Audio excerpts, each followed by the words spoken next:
नमस्कार मित्रांनो, श्री स्वामी समर्थ. अनेक लोकांच्या मनात एक प्रश्न असतो, काही व्यक्तींशी बोलावंसं का वाटतं, तर काहींना पाहूनही आपण दुर्लक्ष का करतो. याचं उत्तर केवळ रूप, पैसा किंवा प्रसिद्धीमध्ये नाही. भारतीय आध्यात्मिक परंपरेत एक सुंदर विचार सांगितला जातो. माणसाच्या बाह्य रूपापेक्षा त्याच्या अंतर्मनातील भाव, विचार आणि वागणूक अधिक प्रभाव टाकते. तुम्ही कधी मंदिरात एखाद्या साध्या कपड्यातील वृद्ध व्यक्तीला पाहिलं का? त्याच्याकडे ना मोठेपणा असतो ना दिखावा, पण तरीही त्याच्याशी बोलताना एक वेगळी शांतता जाणवते. का? कारण त्याच्या चेहऱ्यावर समाधान असतं, त्याच्या डोळ्यात अहंकार नसतो, त्याच्या बोलण्यात नम्रता असते. ती शक्ती आहे जी लोकांना आपल्याकडे आकर्षित करते.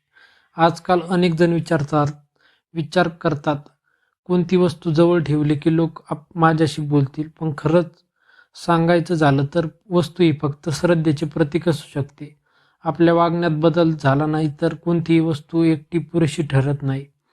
जर आपण सतत रागात असू, नेहमी नकारात्मक बोलत असू, इतरांचा अपमान करत असू, तर लोक आपल्यापासून दूर राहतील. परंतु जर आपल्या चेहऱ्यावर हास्य असेल, बोलण्यात गोडवा असेल आणि मनात इतरांविषयी आदर असेल, तर लोक आपोआप संवाद साधू लागतील.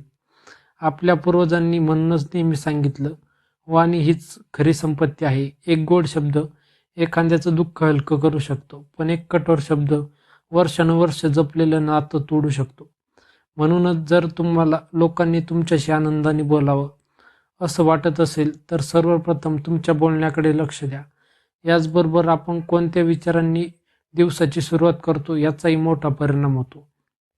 जर सकाळपासूनच आपण तक्रारी करत राहिलो, तर तो नकारात्मकपणा चेहऱ्यावर दिसू लागतो. जर दिवसाची सुरुवात प्रार्थनेने, कृतज्ञतेने आणि सकारात्मक विचारांनी केली, तर त्याचा परिणाम आपल्या व्यक्तिमत्त्वावरही दिसतो. अनेक भक्त आपल्या जवळ एक छोटासा देवताचं लॉकेट, रुद्राक्ष किंवा गुरूंचं छायाचित्र ठेवतात. यामागचा उद्देश असा नसतो की त्यामुळे प्रत्येकजण त्याच्यावर मोहित होईल, तर दिवसभर देवाचं स्मरण राहावं, मन शांत राहावं आणि योग्य वर्तनाची आठवण राहावी. हा त्यामागचा आध्यात्मिक भाव असतो. जेव्हा मन शांत असतं तेव्हा चेहऱ्यावर तेज दिसतं. तेज म्हणजे फक्त चमक नव्हे, तर आत्मविश्वास, संयम आणि प्रेमळ स्वभाव. हीच गोष्ट लोकांना जाणवते. म्हणून लक्षात ठेवा, लोकांना आपल्याकडे आकर्षित करण्यासाठी कोणतेही जादुई उपाय नसतो, परंतु श्रद्धा, सकारात्मक विचार, नम्र वागणूक आणि सात्विक जीवनशैली यामुळे तुमचं व्यक्तिमत्व नक्कीच अधिक प्रभावी होऊ शकतं. भारतीय संस्कृतीमध्ये काही वस्तूंना केवळ वस्तू म्हणून पाहिले जात नाही, त्या श्रद्धेचे, ईश्वर स्मरणाचे आणि सकारात्मकतेचे प्रतीक मानले जातात. यापैकी एक महत्त्वाची वस्तू म्हणजे रुद्राक्ष. रुद्राक्षाबद्दल अनेक पौराणिक कथा प्रचलित आहे. असं मानले जाते की भगवान शिवांच्या करुणाश्रममधून रुद्राक्षाची उत्पत्ती झाली. म्हणूनच शिवभक्त रुद्राक्षाला अत्यंत पवित्र मानतात. परंतु येथे एक गोष्ट स्पष्ट समजून घेणे आवश्यक आहे. रुद्राक्ष हा कोणावर नियंत्रण मिळवण्याचा किंवा लोकांना आपल्या इच्छेनुसार वागवण्याचा जादुई उपाय नाही. त्याचे महत्त्व श्रद्धा, साधना आणि आत्मशिस्त यामध्ये आहे. रुद्राक्ष जवळ ठेवण्यामागील आध्यात्मिक भाव अनेक साधू संत सांगतात. जेव्हा एखादी वस्तू श्रद्धेने रुद्राक्ष धारण करते, तेव्हा तिला सतत भगवान शिवांचे स्मरण होते. हे स्मरण तिच्या विचारांमध्ये शांतता आणते, राग कमी होतो, अहंकार कमी होतो, मन अधिक स्थिर बनते. आणि जेव्हा मन स्थिर असते तेव्हा बोलण्यात संयम येतो, वागण्यात प्रेमळपणा येतो. याच कारणामुळे लोक अशा व्यक्तींच्या सहवासात आनंद अनुभवतात. रुद्राक्ष धारण करताना काय लक्षात ठेवावे? जर तुम्ही रुद्राक्ष धारण करत असाल तर त्याचा आदर करा, स्वच्छतेची काळजी घ्या, दररोज काही क्षण भगवान शिवांचे नामस्मरण करा. उदाहरणार्थ ओम नमः शिवाय या पंचाक्षरी मंत्र शांत मनाने जपा. यामुळे मनाला धैर्य मिळू शकते आणि दिवस सकारात्मकतेने सुरू होऊ शकतो. फक्त रुद्राक्ष पुरेसा आहे का? नाही. जर एखादी व्यक्ती रुद्राक्ष घालूनही खोटं बोलत असेल, इतरांचा अपमान करत असेल, स्वार्थी वागत असेल, तर त्या रुद्राक्षाचा आध्यात्मिक उद्देश पूर्ण होत नाही. शास्त्रांमध्ये बाह्य चिन्हांपेक्षा आचार, विचार आणि व्यवहार यांना अधिक महत्त्व दिले आहे. संतांची शिकवण. आपल्या संतांनी नेहमी सांगितले, देव बाहेर शोधण्यापेक्षा प्रथम मनात शोधा. जेव्हा मन शुद्ध होतं तेव्हा चेहऱ्यावर एक वेगळीच तेज दिसू लागते. तेज हे मेकअपमुळे किंवा महागड्या कपड्यांमुळे येत नाही. ते येतं चांगल्या कर्मामुळे, नम्रतेमुळे आणि सेवाभावामुळे. एक छोटी प्रेरणादायी कथा. एका गावात दोन व्यापारी राहत होते. पहिला व्यापारी खूप श्रीमंत होता. दुसरा साधा पण अत्यंत नम्र स्वभावाचा होता. लोक श्रीमंत व्यापाऱ्याकडे कामासाठी जात, पण मन मोकळं करण्यासाठी ते नेहमी साध्या व्यापाऱ्याकडेच येत. एके दिवशी श्रीमंत व्यापाऱ्याने विचारले, लोक माझ्याकडे कमी का येतात? तेव्हा एका वृद्धाने उत्तर दिले, तुझ्याकडे संपत्ती आहे, पण त्याच्याकडे माणुसकी आहे. हे ऐकून व्यापाऱ्याच्या डोळ्यात पाणी आलं. त्या दिवसापासून त्याने आपली वागणूक बदलली. काही महिन्यात लोक त्याच्यावर प्रेम करू लागले. या भागाचा संदेश. मित्रांनो, कोणतीही पवित्र वस्तू आपल्याला देवाचे स्मरण, आत्मविश्वास आणि सकारात्मकता देण्याचे माध्यम असू शकते. पण खरे आकर्षण निर्माण होते नम्रतेने, प्रेमळ बोलण्याने, प्रामाणिकपणाने आणि चांगल्या कर्मांनी. याच गुणांमुळे लोक तुमच्याशी बोलण्यास उत्सुक होतात. मित्रांनो, आतापर्यंत आपण रुद्राक्षाचे आध्यात्मिक महत्त्व समजून घेतले. आता आपण अशा दुसऱ्या पवित्र प्रतीकाबद्दल जाणून घेणार आहोत, ज्याला भारतीय संस्कृतीत अत्यंत आदराचे स्थान आहे. ती वस्तू म्हणजे तुळस. तुळशीला केवळ एक औषधी वनस्पती म्हणून नव्हे, तर पवित्रतेचे आणि भक्तीचे प्रतीक मानले जाते.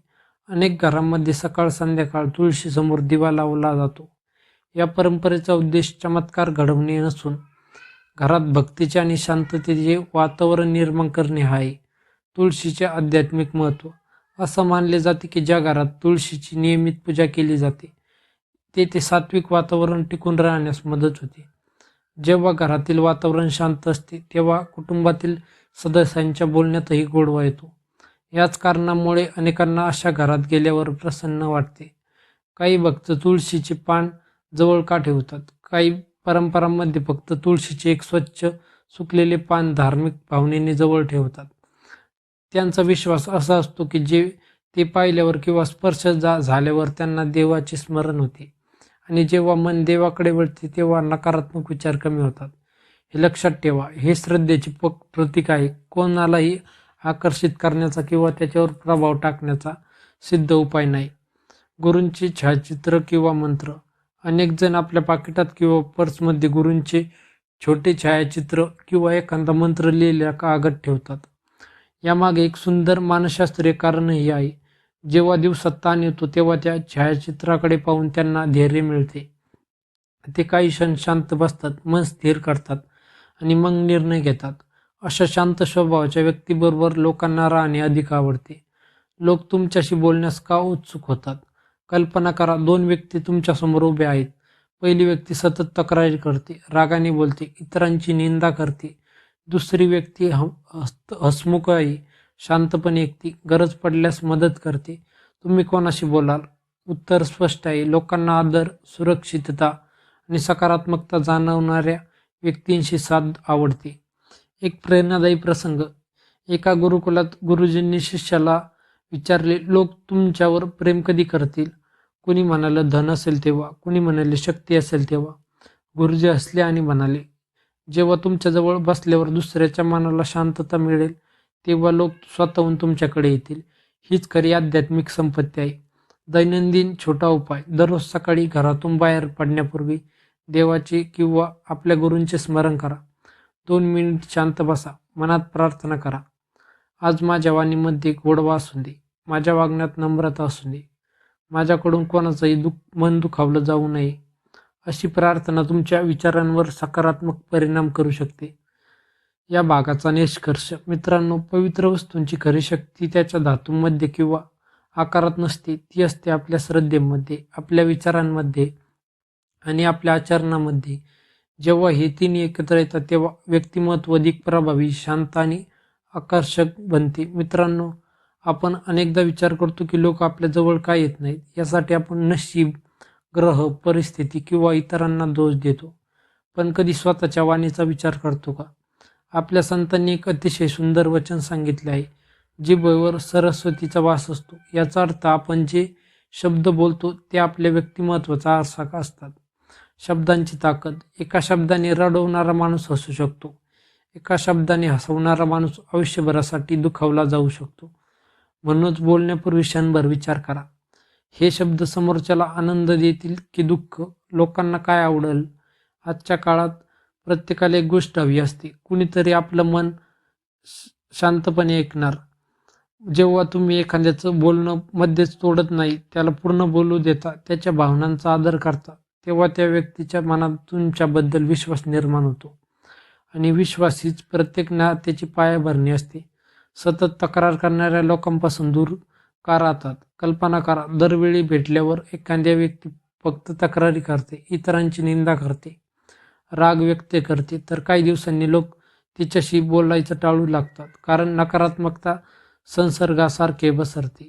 त्या उलट जो व्यक्ती आशा देतो, धीर देतो आणि सकारात्मक विचार मांडतो, त्याच्या सहवासात लोकांना हलकं वाटतं. एक छोटा प्रयोग: उद्या सकाळपासून फक्त एक गोष्ट करा. ज्या प्रत्येक व्यक्तीला भेटाल तिला हसून नमस्कार करा. घाईघाईने बोलू नका. आदराने विचारत तुम्ही कसे आहात. हा छोटासा बदल अनेक नात्यांमध्ये मोठा फरक घडवू शकतो. संत तुकाराम महाराजांची शिकवण. संत तुकाराम महाराजांनी अभंगातून वारंवार नम्रता, प्रेम आणि सत्य यांचे महत्त्व सांगितले आहे. त्यांच्या शिकवणीचा सार असा आहे: अहंकाराने नव्हे तर प्रेमाने माणसं जोडले जातात. जेव्हा आपल्या प्रेमात बोलण्यात प्रेम असतं, तेव्हा लोकांना आपल्या सहवासात सुरक्षितता वाटते. आत्मविश्वास आणि शांतता. काही लोक कमी बोलतात तरी सर्वजण त्यांचा आदर करतात. का? कारण ते प्रत्येक शब्द विचारपूर्वक बोलतात. त्यांच्या चेहऱ्यावर शांतता असते, डोळ्यांत प्रामाणिकपणा असतो आणि कृतीत सातत्य असतं. हे गुण कोणत्याही जादुई वस्तूंपेक्षा अधिक प्रभावी असतात. दररोज सराव. दररोजचा सराव. दररोज रात्री झोपण्यापूर्वी स्वतःला 3 प्रश्न विचारा. आज मी कुणाचं मन दुखवलं का? आज मी कुणाला प्रोत्साहन दिलं का? आज माझ्या शब्दामुळे कोणाच्या चेहऱ्यावर हास्य आलं का?